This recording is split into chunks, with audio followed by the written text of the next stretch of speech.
Technologies. Ano po ang unang mapapansin natin sa salita ng ating Panginoon? Mula sa salita ng Panginoon sa John 4:35. Napansin po ba ninyo yung salitang 4 months, 4 na buwan? Sinasabi ko sa inyo, 4 na buwan pa ay ano po? Anong karugtong? Anihan na. Bagaman meron pong mga palay, meron mga pananim na hindi naman abot ng 4 months at 2 buwan, alam ko, o walang pa. Kung palay pa pag-usapan ng mga ganun, pero karamihan, standard po ay 4 months. Ano po ang ibig sabihin ng salitang 4 na buwan? Ang unang pananalita ng Panginoon sa John 4:35, 4 na buwan. At bilang mga mananampalataya, ano ang ibig sabihin ng salitang 4 na buwan? Sa spiritual na pag-uusap, ano ang ibig sabihin?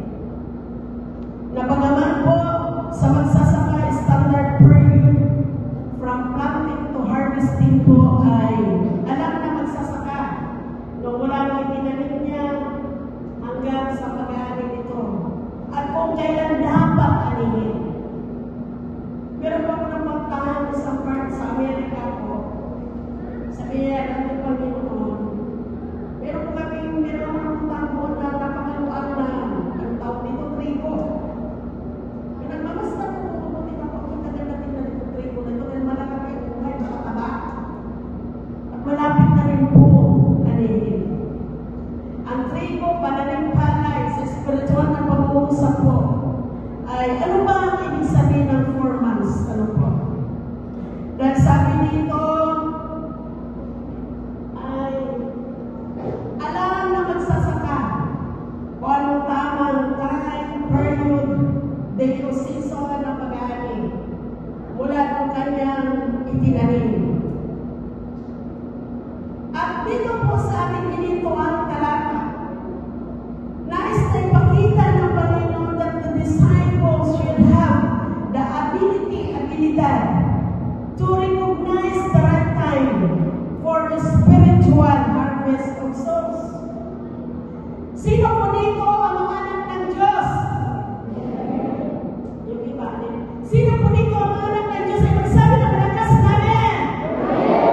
Mga disipulo ng ating Panginoon. Tayo ay mga disipulo ng ating Panginoon. Hindi lamang si Juan, si Pedro. No? Hindi lamang yung mga disipulo na tinutungkol doon. At kung tinanggap natin si Jesucristo bilang Panginoon na pagligtas ng ating buhay, tayo po ay natawag ng mga disipulo. At bilang mga disipulo, alam natin ang ibig sabihin ng 4 na buwan. Ang doon po sa kanta na yun, nag-inas po tayo sa ating worship team kanina, sa ating praise and worship. At meron din po kanta na, kailan ba ibigay ang buhay at lakas? Nasa iyo ibigay ng buhay na wagas. Samahan po. Ang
literal na mata ng paningin, ang spiritual eyes.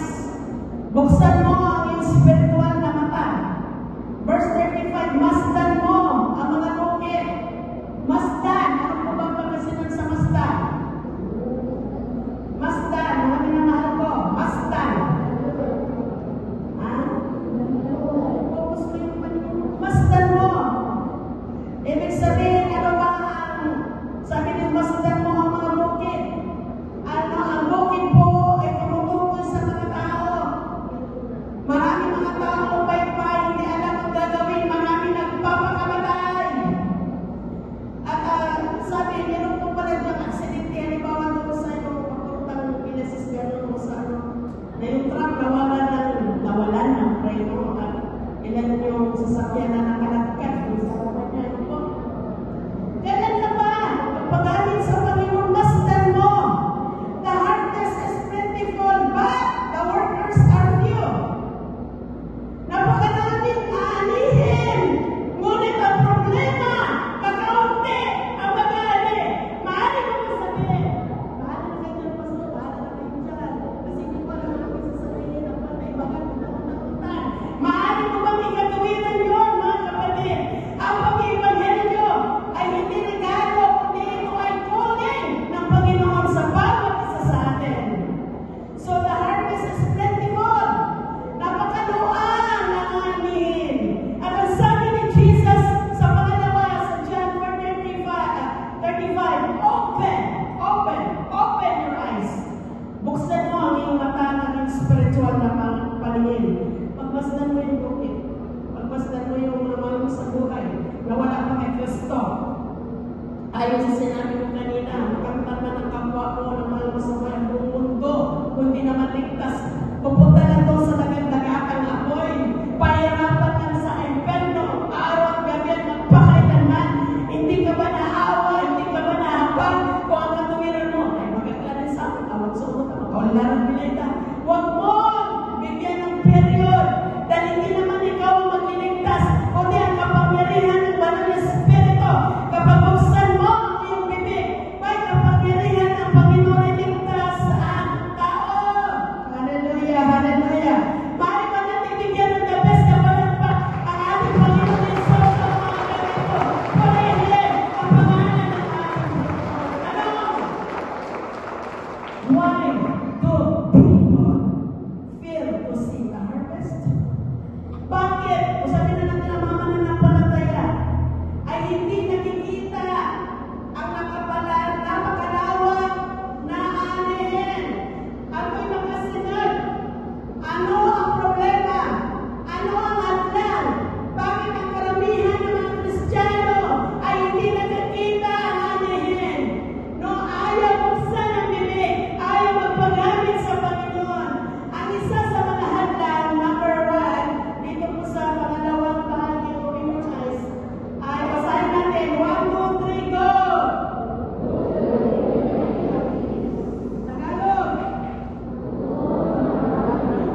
sahod dyan.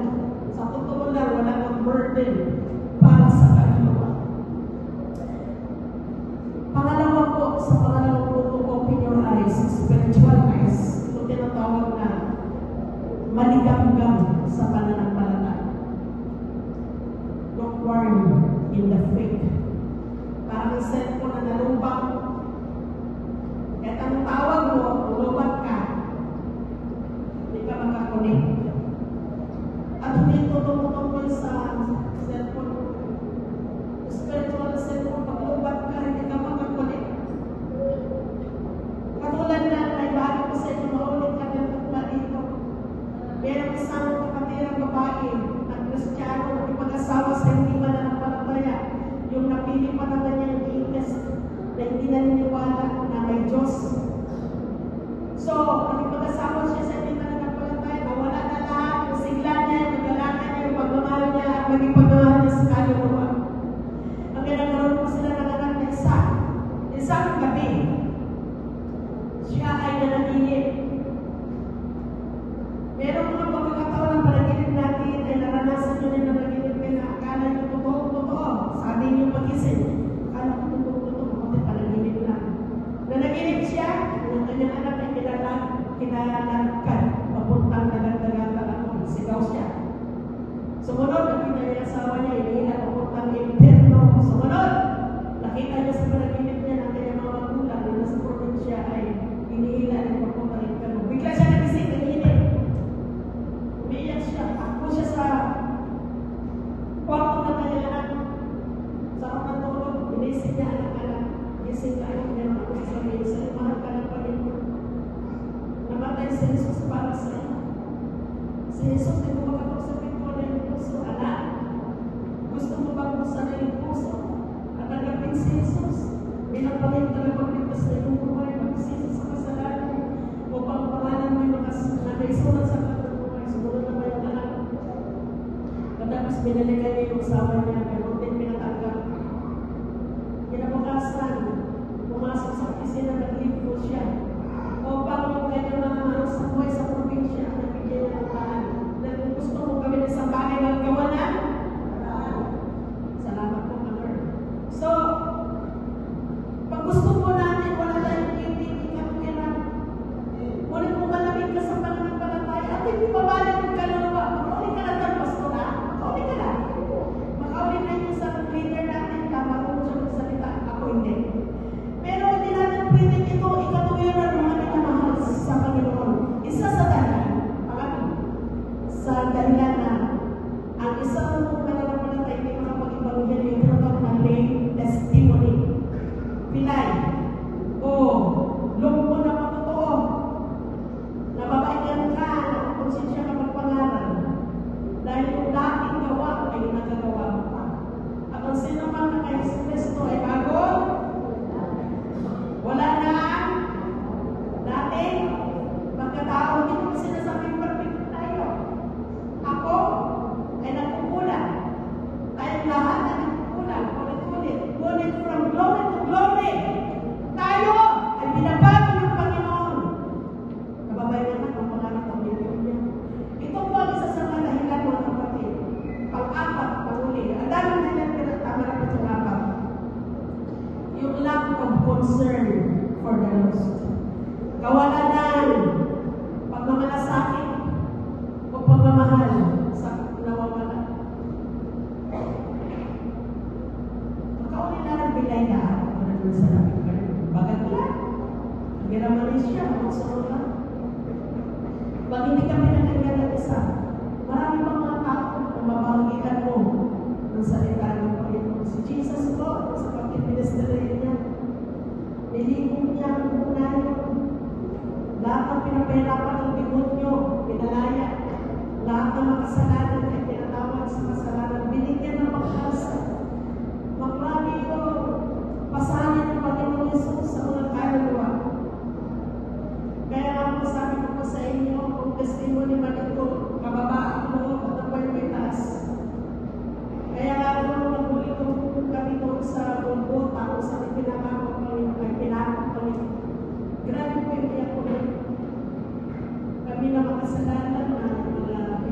to intel. Ay naabot po kami sa kaligtasan ng Panginoon.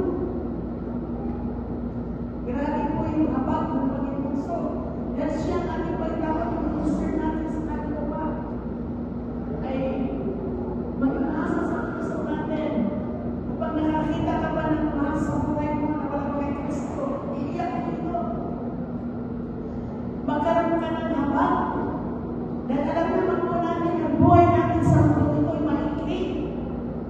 At pagkatao na may pumanaw, di naman na mabibibit yung kayamanan mo. Wala kang mabibibit o yung pagharap mo sa Panginoon. At ang dapat na paghandaan ng tao yung kanyang destinasyon at inuman doon sa dalawa. Langit impierno, langit alin doon sa dalawa. At kapag ang tao ay hindi naligtas at hindi nakilala ang Panginoon ng buong puso, ay tiyak na siya ay mapapahamak doon sa dagat-dagatang apoy. Kaya magkakaroon tayo ng matinding concern sa kaluluwa.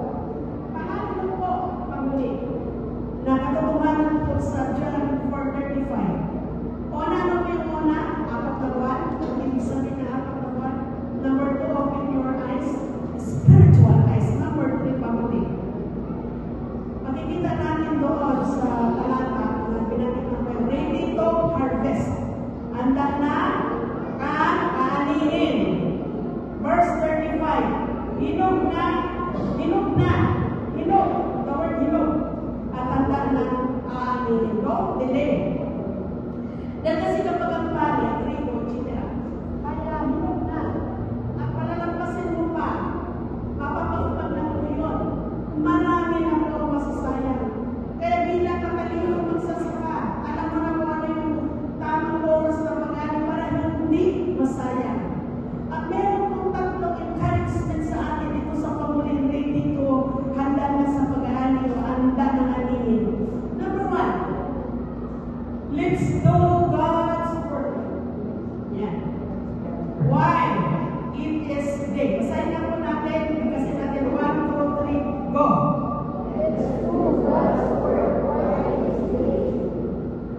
Gawin natin ito. O gawin natin ang gawain ng Diyos. Ang trabaho ng Diyos habang araw pa. Anong ibig sabihin ng habang araw pa? John 9:4. I must work the works of Him that sent me while it is day. The night cometh that no man can work. Dapat gawin natin ito habang araw pa. No? Dapat gawin natin ito sa nagsuko sa atin habang araw pa.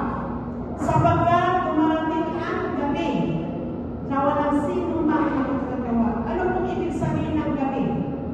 Matatalino po kayo, mga naman. Ano ang ibig sabihin ng gabi? O ano ibig sabihin ng apat na buwan na dito sa pangatlo? Ano ibig sabihin? Gawin natin ito ang pag-iibanghelyo habang araw pa. Ano ibig sabihin ng araw pa? Ano ibig sabihin ng kung darating na ang gabi? Ano ibig sabihin ng gabi? Nasabi doon, pag gabi na madilim, ay walang sino man makakagawa. Maraming bansa na ano natin, bawal ang mag-ibanghelyo. Kahit sa daan, pag nahuli ka, nasasabi yung mas born again, nalasing ka, magtanda sa preso. Magtanda. Ang daming bansa na bawal na. Ang mapalang babae ang pinagpalang bansa ng Pilipinas. Dahil ang bansa ng Pilipinas ay malaya pang mag-ibanghelyo. Palapakan natin ang Panginoon. Kalayahan ang ating bansa na papurihan, kapapikuran. So sabi ko, let's do God's work while it is day. Una pong encouragement sa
Pilipinas, maging nangyari sa ibang bansa, dito natin sa bansa natin. Ilang buwan tayo walang pagtitipon, dahil ipasuot mo yung araw mo, pili ka, ilang tayo ko. Sabi mo ako sa ito, kahit may pera ka, hindi ka, wala tayo sa binigyan, may araw ka, sa mga barangay may araw ka, pili ka, lumabas. At sampu lang po yun, darating ang panahon. Hindi natin alam kung ano nangyayari sa bukas. Darating ang panahon na lahat ng simbahan sa sarado ito, wala nang kalaya mag-ibanghelyo. Sabi niya ni Pastor Bob, paano kung nag-rapture, naiwan ka, bakit ka sa simbahan? Lord, bakit ako naiwan sa rapture? Kasi wala kong papakain sa bata mo, sabi niya. Wala kong papakain sa bata mo, wala kong papakain sa bata mo. Hindi, abay ako mo, wala kong dahilan, yung trabaho mo, wala, kaya naiwan ka sa rapture. Kaya mag-iwan ka pag magbalik-baliktad dyan, pag naiwan ka sa rapture. Ang sabi lang mo palagi, halimbawa, kung dumating yung Panginoon kayo, kahit na magaganda pa yung bahay mo, ay hindi mo piling tirhan, kung hindi mo tatanggapin yung tatlong, sa isa-is. Ngunit, kapag tinanggap mo naman ang bagay ng Kristo, wala ka na kaligtas. Kung nakalapit sa nagagagal ako eh.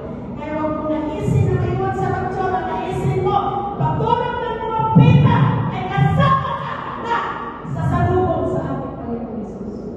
Pitong taon dito, natin ang karusa, ang lindol, ang Pilipinas, pupunta doon sa ibang takot. Magkakaroon doon, mahirapan ang tao ang gabi at hindi mamatay pa, magbalik mo kayo sa sarili, hindi ka mamatay. Dahil lalayuan ka ng kamatayan. Parusa dito, doon naman ay pista sa kalangan. Ano ang pipiliin mo? Ano ang pipiliin mo? Mga minamahal, ano ang pipiliin mo? Napakabalan mo na buhay ka pa. Napakabalan mo na meron ka pa na magkasabihin mo na, Lord, maglilingkod ako sa ito puso. Paglilingkuran kita ng puso, Panginoon. Letter B.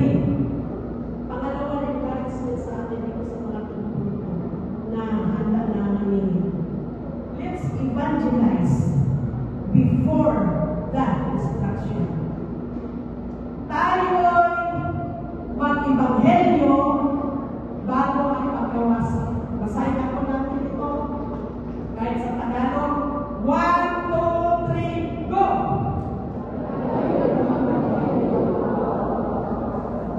Muli, nagkakasan ba kayo? 1, 2, 3, go! Meron po ba mas malakas dyan? 1, 2,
pwede yun na ipanalangin mo yung namatay, pumunta sa Lord, hindi nangyayari yun. Because after death is judgment. Matapos na kamatayan, pagbago. Palagi ko na nababanggit ko lang naman. Dami ko nag-aarasap. Pag ang tao naging mamatay na yun, nakaabang na yun kung hiniligtas, ay nakaabang na yun. Angel of darkness, angin ng kadiliman, bandal ay balikat sa inferno, bukas ng inferno. At yun ang binabantayan ng demonyo. Ang dami na ng disgrasya na mamatay na walang Kristo na pupunta sa taga-taga-taga-taga-taga. Nakahanda ng inferno. Kaya tayo makipaghinaan, makipagkagawan ng ating mahal sa buhay na wala po kay Yesu Kristo. Na bago sila pumanaw, lahat ng mga tao papanaw. Maliban na kumao na dumating ng ating Panginoon Jesus, magkaroon tayo ng habang. Magkaroon tayo ng habang na sila makikilala sa Panginoon. At hindi lamang tinanggap si Yesu Kristo, kundi Panginoon ang buhay nila. Huwag tayo magkumpir sa mga pinamahan, huwag tayo magsipitriti, huwag lamang tayo magluntagan, magbuksuhan, magpalakpakan. Magpalakpakan tayo dahil mayroong isang tao na nadalamo sa pangalan ng ating Panginoon Jesus. So sa akin ang pagtatapos, magamitin ko na po masyadong mahaba ang mensahe. Naniniwala po ako na ang Banal na Espiritu ay hindi na sapat na magpaunawa po sa atin. Focus on the harvest. God will focus on you. Pag ikaw ay nag-focus sa pag-ibig, ang Diyos ay nakafocus sa iyo. Iniligtas ka ng Panginoon. Hanggang ginagamit at nagamitin ka ng Diyos. Hindi lang po pa magluksohan. Huwag na ipangaral ang ibang ng mga kaligtasan. Bago po maunahan. Nag-usap po kami ng Pastor Jonathan na mag-grupo ng mga tribo na Iglesia ni Cristo. Kaya sabi niya sa akin, opo, Pastor Jonathan, unahan natin. Hindi man kami nakasama sa bundok ng mga lugar. Ulit yung panalangin natin at habang nandito po tayo, unahan natin sila. Yung mga tao ng Cristo, kung sasamahan nila, kahit mamatay sila, kahit patayin sila, panindigan nila yung kanilang sama. Mga kapatid, nais ko bang i-alay ng buong sa Panginoon? Kaya hindi na kinakailan umalis ka sa bahay mo. Maraming pagkakataon sa trabaho mo, sa barangay na yung magpagalit ka sa Panginoon. Focus on the harvest. Number 1, kung ano salita ng kaya sa Ilalim 4:35, 4 na buwan. Ano ibig sabihin ng 4 na buwan?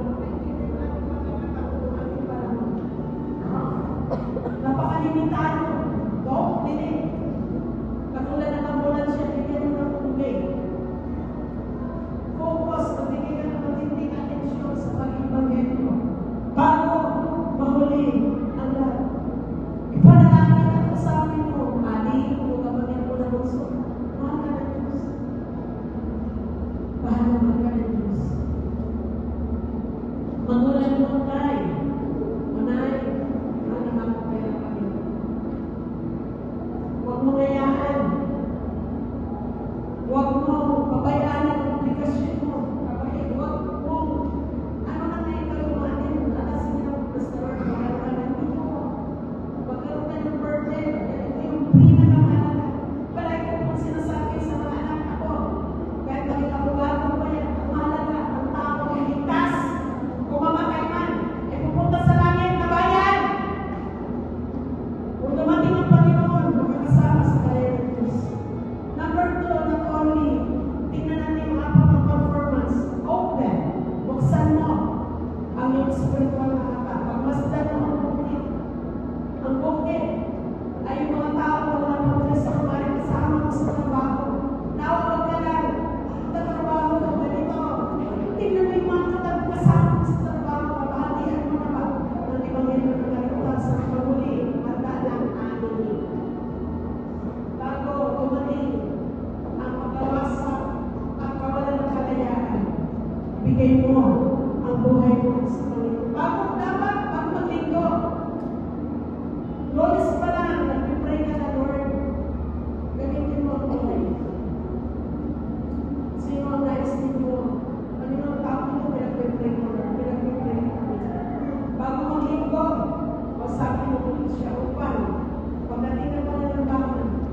ang isusulat sa aklat ng buhay mo?